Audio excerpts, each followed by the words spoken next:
गणपति बप्पा मोरया। नमस्कार मेरे प्रिय दर्शकों, हम आपका स्वागत करते हैं इस खास मौके पर।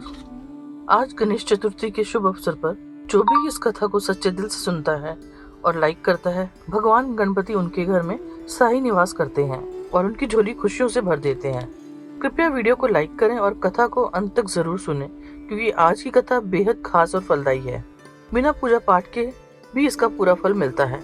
मित्रों, आज हम आप सभी को गणेश चतुर्थी की व्रत कथा सुनाने जा रहे हैं।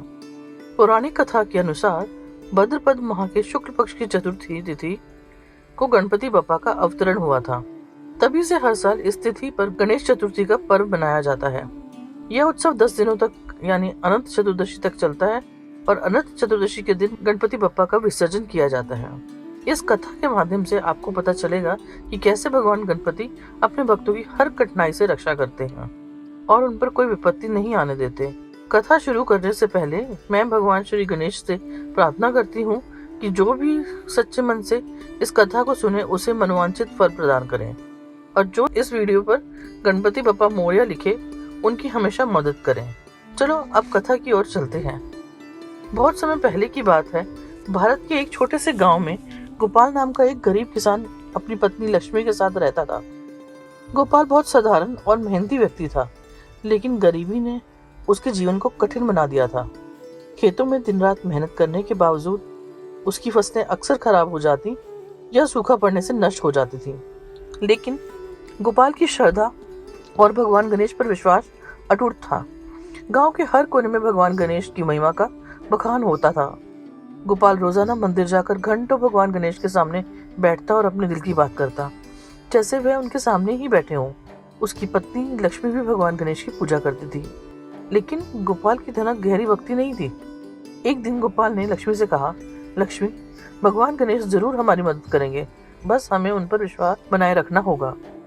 इस बीच गांव में काल वसुर नायक दैत्य का आतंक फैला हुआ था। उसने गांव के लोगों पर अत्याचार कर रखा था और राजा भी उसके सामने असहाय थे। लक्ष्मी चिंतित होकर बोली, गोपाल, वह निर्दोष लोगों को मार रहा है। अगर वह हमारी झोपड़ी तक पहुंच गया तो क्या होगा? गोपाल ने मुस्कुराते हुए कहा, मुझे भगवान गणेश पर पूरा विश्वास है, वह हमें और इस गांव को बचाएंगे। गांव वाले इस दैत्य से बहुत डरे हुए थे, लेकिन गोपाल की भक्ति अडिग रही। रोज वह गणपति बप्पा के सामने सिर झुकाता और अपनी समस्या बताता। एक दिन राजा के दरबार में गोपाल की भक्ति की चर्चा हुई। राजा ने गोपाल को बुलाया और कहा, तुम भगवान गणेश के परम भक्त हो, क्या तुम इस दैत्य से गांव को बचाने का साहस रखते हो? गोपाल ने राजा से कहा, महाराज, मैं एक साधारण किसान हूँ, लेकिन मुझे भगवान गणेश पर अटूट विश्वास है। इस तरह भगवान गणेश की कृपा से गोपाल ने कालवासुर का सामना किया। जब गोपाल ने भगवान गणेश का स्मरण किया तो अचानक आकाश में प्रकाश फैल गया और भगवान गणेश अपने दिव्य रूप में प्रकट हुए।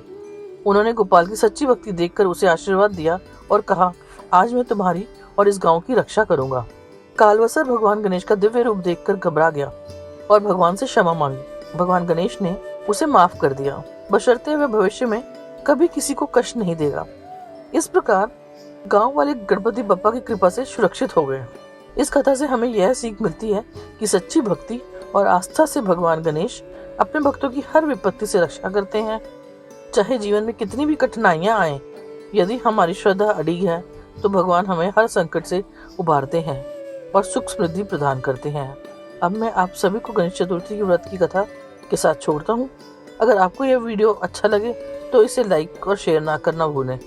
गणपति बप्पा मोरया।